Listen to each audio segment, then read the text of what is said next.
Hello नमस्कार, welcome to study with अमन डडवाल। तो दोस्तों, आज मैं आपसे बात करूंगा रिफ्रैक्शन थ्रू मल्टीपल और कंपाउंड रिफ्रैक्टिंग मीडिया।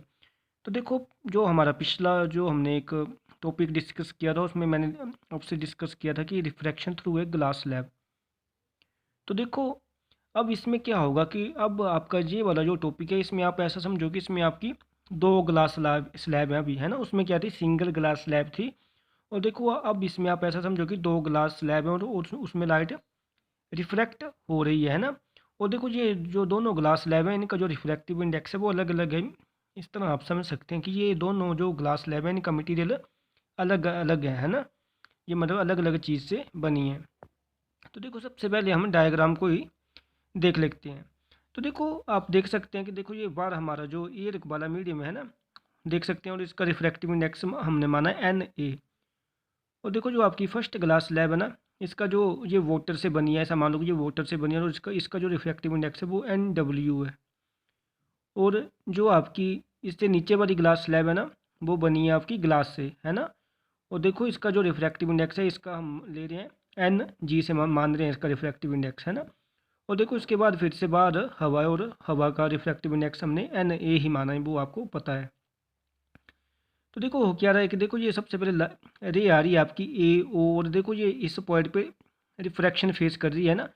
तो देखो, ऊपर आपको पता है रेत मीडियम, तो जैसे ये डेंसर में आएगी, वाटर में आएगी, तो क्या करेगी, ये बेंड होगी टुवार्ड द नॉर्मल, है ना। तो देखो, ये आपका एंगल ऑफ इंसिडेंस होगा आई, और देखो ये एंगल ऑफ रिफ्रैक्शन होगा आपका R1, है ना। और देखो, फिर ये जहाँ पे जा रही है ना, देखो फिर ये B पॉइंट पे रिफ्रैक्शन फेस कर रही है ना।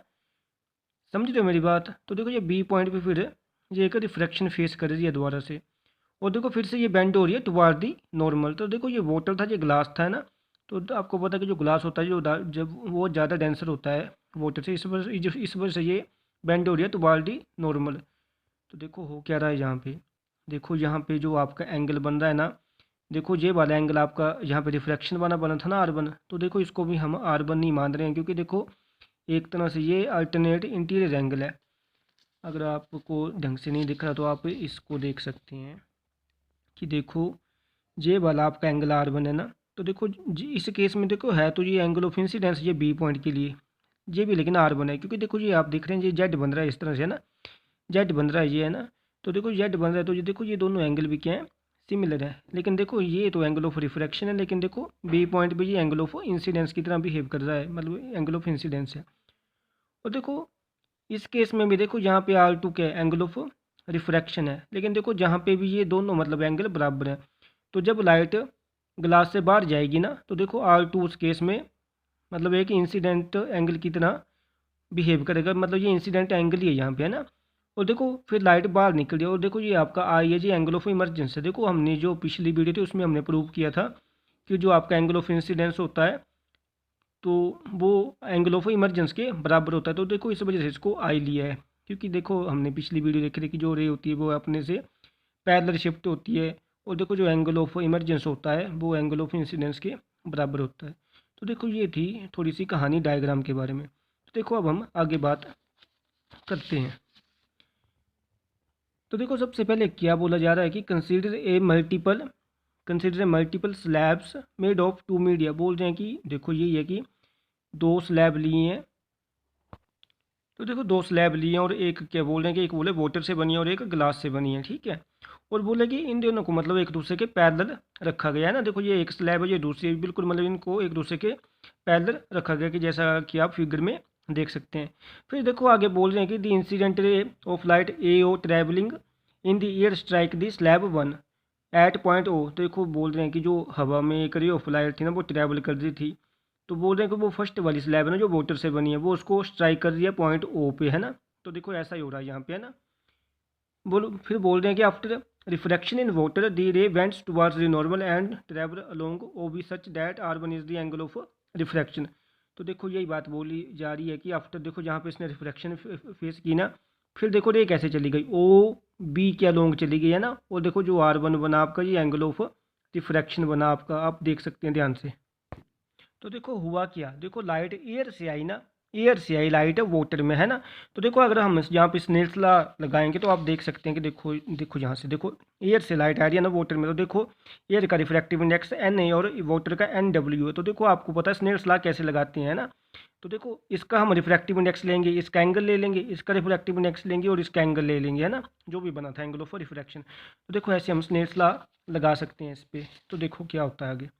तो देखो अकॉर्डिंग टू स्नेल्स लॉ बोल रहे हैं कि देखो एन ए साइन आई, देखो एयर का रिफ्रैक्टिव इंडेक्स और जो एंगल बना था इंसिडेंस वो वाला, और देखो N W sine are one, देखो वाटर का रिफ्रैक्टिव इंडेक्स और जो एंगल बना था वो एंगल ऑफ रिफ्रैक्शन वो है ना। तो देखो इसको हम ऐसे नहीं लिख सकते फिर sine I upon sine are one equal to N W upon N A, यानी कि refractive index of water with respect to air. देखो एक तरह से ये क्या निकल रहा है यहाँ पे, रिफ्रैक्टिव इंडेक्स निकल रहा है वाटर का विद रिस्पेक्ट टू एयर। तो देखो फिर ये और कैसे लिख सकते हैं हम इसको, देखो sine I upon sine are one, और देखो इसको कैसे लिख सकते हैं, इसको कैसे लिखते हैं refractive index of water with respect to air. तो देखो इसको हम ऐसे लिख सकते हैं, देखो इसको हमने इक्वेशन फर्स्ट मान लिया यहाँ पे। तो देखो अब आगे क्या बोला जा रहा है कि बोल रहे हैं अब now the ray O B is incident on the surface separating water and glass at point B, so here R one is the angle of incidence. After refraction in glass the ray bends towards the normal and goes along BC such that R2 is the angle of refraction। तो देखो यही बात बोली जा रही है कि देखो जो आपकी रे थी ना, देखो यहाँ से तो ये चली गई इस तरफ, है ना। तो देखो अब यहाँ पे क्या हो रहा है, देखो अब ये आपकी रे है ना ओ बी, देखो यहाँ पे ये रिफ्रैक्शन फेस कर रही है ना। देखो ये मीडियम है ना जो वाटर और ग्लास को सेपरेट कर रहा है। तो देखो ये यहाँ पे इंसिडेंट हुई और देखो ये आफ्टर रिफ्रैक्शन बेंड हुई टुवार्ड्स दी नॉर्मल। तो देखो इस केस में आपका जो आर वन है वो एंगल ऑफ इंसिडेंस है और जो आपका आर टू है वो एंगल ऑफ रिफ्रैक्शन है। लेकिन देखो अब कहाँ से कहाँ जा रही है लाइट, अब देखो लाइट वाटर से ग्लास में जा रही है और वाटर का रिफ्रैक्टिव इंडेक्स है एन डब्ल्यू और ग्लास का है एन जी, और देखो angle of refraction R two बनाए और एंगल ऑफ इंसिडेंस बनाए आर वन। तो देखो इसमें अब हम स्नेल्स लॉ लगाएंगे। तो इसमें हम देखते हैं। तो देखो अकॉर्डिंग टू स्नेल्स लॉ देखो अब वाटर से कहाँ जा रही है लाइट, वाटर से ग्लास में जा रही है ना लाइट। तो देखो वाटर का रिफ्रैक्टिव इंडेक्स है एन डब्ल्यू और एंगल कौन सा था इस बार, इंसिडेंस वाला आर वन था ना। और देखो जो ग्लास का रिफ्रैक्टिव इंडेक्स एन जी और जो एंगल ऑफ रिफ्रैक्शन बना था वो आर टू बना था। तो देखो हम इसको ऐसे लिख सकते हैं sine are one upon sine are two is equal to refractive index of glass upon refractive index of water. देखो ग्लास में जा रही थी ना लाइट इस बार, तो देखो इस बार रिफ्रैक्टिव इंडेक्स निकलेगा glass with respect to water निकलेगा, ठीक है। तो देखो इसको हम ऐसे भी लिख सकते हैं sine are one upon sine are two is equal to refractive index of glass with respect to water. तो देखो इसको हम इक्वेशन सेकंड मान लेते हैं। और देखो अब आगे the ray B C meets the surface separating glass and air at point C, so that R two is the angle of incidence and angle of refraction and after refraction at C the ray emerges out of the glass along C D, so that angle of emergence is again equal to Y. तो देखो अब क्या हो रहा है, देखो हो क्या रहा है अब यहाँ पे देखो देखो अब देखो ये रे बी सी है ना, देखो अब ये ग्लास में ट्रैवल कर रही है और देखो ये ग्लास से निकलेगी हवा में। तो देखो देखो ये मैं आपको पहले बता चुका हूँ। देखो ये इस केस में क्या होगा, ये देखो angle of incidence R two होगा क्योंकि देखो इस सरफेस से देख रहे हैं अब इस सरफेस पे टकरा रही है ना। और देखो बाहर क्या है रेयर मीडियम है, तो इस वजह से इस बार जो लाइट आपकी वो बेंड होगी अवे फ्रॉम द नॉर्मल, है ना, दूर भाग रही है ना। तो देखो ग्लास से एयर में जा रही है लाइट, तो देखो रिफ्रैक्टिव इंडेक्स ग्लास का क्या है एन जी और एयर का क्या है एन ए। तो देखो इसमें भी अब हम स्नेल्स लॉ लगाते हैं तो देखिए हमें क्या रिजल्ट मिलता है। तो देखो नो क्या हो रहा है कि देखो ग्लास से अब लाइट जा रही है ईयर में। तो देखो रिफ्रैक्टिव इंडेक्स ग्लास का लिखा हमने और देखो साइन कौन सा एंगल ऑफ इंसिडेंस क्या था साइन आर टू, और देखो refractive equal to refractive index of air और एंगल कौन सा बना रही थी जो देखो जब बाहर निकल रही थी ना रे, तो देखो वो बना रही थी एंगल ऑफ इमरजेंस। और हमें पता है कि जो एंगल ऑफ इंसिडेंस और एंगल ऑफ इमरजेंस होते हैं वो बराबर होते हैं। देखो इसी वजह से इसको हमने आई माना है यहाँ पे, है ना। तो देखो इसको भी हम कैसे लिख सकते हैं sine are two upon sine I is equal to refractive index of air with respect to glass. तो देखो इस बार हवा में जा रही है लाइट, तो इस बार मतलब आपका रिफ्रैक्टिव इंडेक्स निकल रहा है एयर का विद रिस्पेक्ट टू ग्लास। तो देखो इसको हम कैसे लिख सकते हैं refractive index of air with respect to glass, और देखो इसको हम इक्वेशन थर्ड मान लेते हैं। तो देखो अब हम इक्वेशन फर्स्ट सेकंड और थर्ड को मल्टीप्लाई करेंगे, जो इनकी लेफ्ट साइड है वो उनको लेफ्ट साइड से मल्टीप्लाई करेंगे और जो राइट साइड है उसको राइट साइड से मल्टीप्लाई करेंगे। तो देखो हमने क्या लिखा refractive index of water with respect to air into refractive index of glass with respect to water, और refractive index of air with respect to glass. तो देखो इसको हम राइट वाली साइड को जब हमने लिखा, देखो sine I upon sine are one into sine are one upon sine are two multiply sine are two upon sine i. तो देखो ये सभी मतलब एक दूसरे के साथ कट गए, तो फाइनली हमें राइट साइड में क्या मिला, 1। तो देखो हम इसको लिख सकते हैं ऐसे, A N W into W N G into G N A is equal to 1।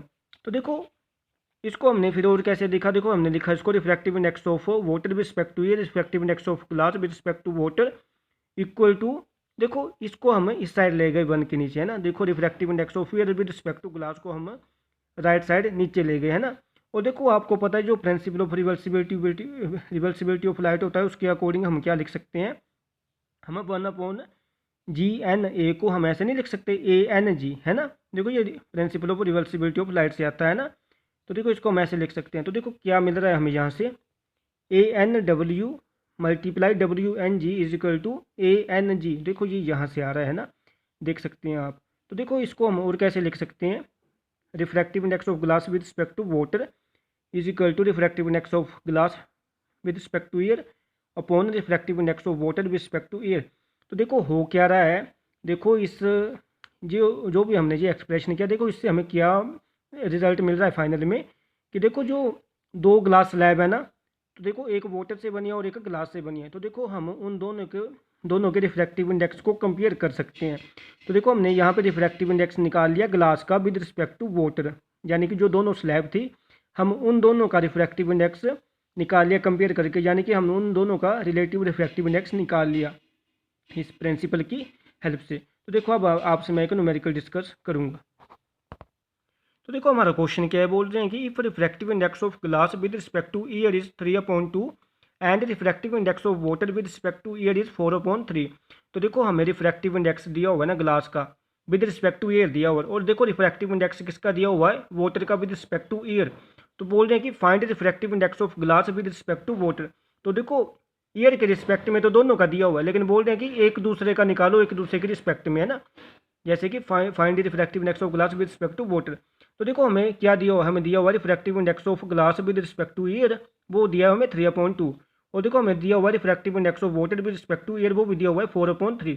तो देखो हमें बोलने कि निकालो refractive index of glass with respect to water, यानी कि जो मतलब एक तरह से आप बोल सकते हैं कि जो स्लैब के जो अलग अलग मतलब 2 मटेरियल थे, मतलब एक ग्लास और एक वाटर, उसका निकालना एक दूसरे के कंपेयर में। तो देखो हम ऐसे निकाल सकते हैं कि इसको refractive index of glass with respect to water. तो देखो इसको हम ऐसे लिख सकते हैं, refractive index of glass with respect to air, refractive index of water with respect to air. तो देखो जब हम इसकी वैल्यू वगैरह रखेंगे, तो देखो आपको पता है कि ये मतलब ऐसे अगर हम रखेंगे 3/2 अपॉन 4/3, तो देखो ये ऐसे मल्टीप्लाई हो जाते हैं एक दूसरे के साथ। तो देखो फाइनली हमें क्या मिल रहा है, refractive index of glass with respect to water. तो देखो ये हमें वैल्यू मिल जाए 9/8। तो मैं उम्मीद करता हूँ कि आप इस टॉपिक को समझ पाए होंगे। धन्यवाद।